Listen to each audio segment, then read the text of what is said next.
Hello! Good morning, good afternoon. It is baking day for me and I'm making my mother-in-law's birthday cake because she is a New Year's baby. She specifically requested a black sesame chiffon cake, so that's what we're gonna do. I'm gonna do a vanilla bean cream instead. I gotta bake, decorate, and finish it all by tomorrow.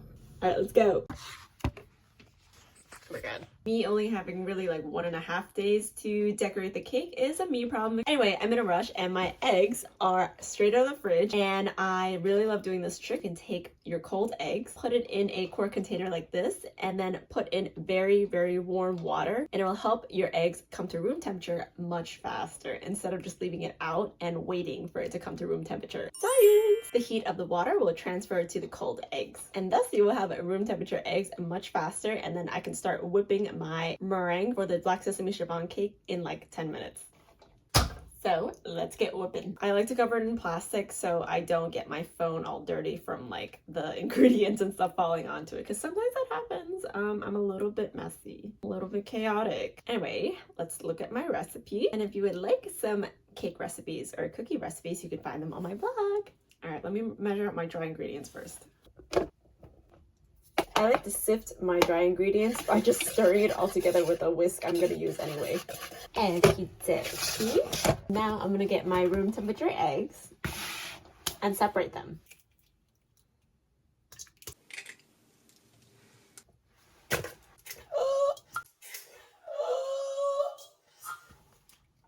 I was so focused on looking at the camera to make sure I was in the angle that I just broke an egg yolk. Almost dropped it into the whites, but we're good. I'm fine. Okay, I may have made a mistake, and my cake is like really dented, but that's okay. I have myself over enough times to know how to fix this.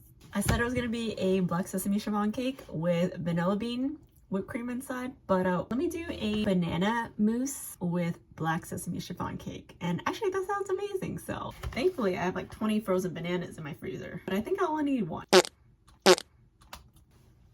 Many hours later, it's now like 11 p.m. I'm gonna try to fill this cake so that way tomorrow I can start with just decorating and finish. I'm also kind of glad that I made that cake mistake because I feel like I just came up with a really amazing like whipped cream filling.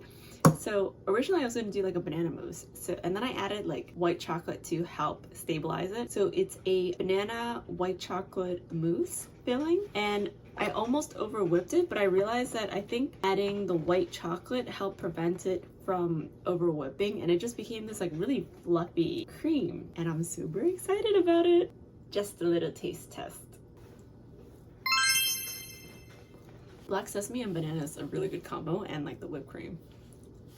At this point, as you can tell from the video, I had no more time to dilly-dally. I don't know if you've heard this one before, but a special event is not the time for experimenting, and I did not listen to my own advice because my curiosity got the better of me, and now I'm in the situation where I'm trying to fix this cake so it still looks good for tonight's party. And by the grace of the cake gods, I did make it in time. Thankfully, I am a hoarder of cute things and a toxic DIYer, so I happen to have sugar flowers still available for me to use. So I like kind of snip them up and place them onto the cake in a cute way. Dragged a friend to help me make some summer rolls I promised to make for the party because I needed to be blessed with another pair of hands to help me to finish this all on time. Then another friend came by and blessed my soul with this tiramisu latte. Literally, she made all the ingredients, prepped it at home, and brought it all the way to me just so I could have a little drinky drink. Now, as you can see, we are at the auntie's house for the party, and all the food be looking glorious. And the cake I made for my mother-in-law thankfully survived. Woohoo! It's really cute because we had like a potluck style party, so everyone made a dish and then brought it to share. And I love when they make a little bit extra so everyone gets to take a little bit of something home, and then the next day you don't have to cook because you can just eat the leftovers, and leftovers are delicious. Also, by the way, I love watching people eat. And here's my friend on cleanup duty. Follow Sparkle Cakery if you want to learn more about how baking is fun and approachable from me, a professionally trained pastry artist. Okay, bye!